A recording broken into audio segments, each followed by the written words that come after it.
अस्सलाम वालेकुम नाज़रीन, सिंध ऑनलाइन टीवी में भलीकार आवां मोहम्मद बमर शामिल करूं था हिन वक्त जी खबरों।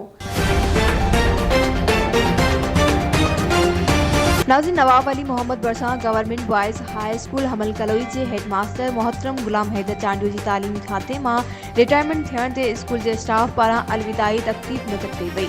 सिंध ऑनलाइन टीवी के रिपोर्टर खालिद लाखो की खबर मूजिब तकरीब में तालीम खाते से लागापियल उस्तादन, सहाफ़िन, लेखकन, गोश्ता मरकजी सदर हाजी अशरफ हास्किली, साबका सदर जिले शहीद बेनज़ीराबाद मीर खान जरदारी, DEO सेक्रेटरी कुर्बान अली राहो, प्रोफेसर नज़ीर अहमद खोखर और उस्ताद मुबिन चांडियो गुलाम हैदर चांडियो की जिंदगी ते तफ़सील से आगाह किया। स्कूल के स्टाफ पारा गुलाम हैदर चांडियो के बोस्की जो पटको पाराए और आयल सभी मेहमानन के अजरक उड़ाया और मेहमान स्टाफ शागिर्दन और शागिर्दियाणिन गुलाम हैदर चांडियो की तालीम खाते में लाजवाल खिदमतन अवैज़ तोहफ़ा पेश किया।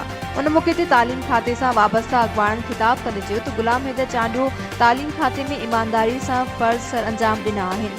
आखिरी में स्कूल के शागिर्द अमजद अली कलोई सुरन जी वरखा कई। वधिक खबरुनि अपडेट्स के लिए ॾिसंदा रहो सिंध ऑनलाइन टीवी।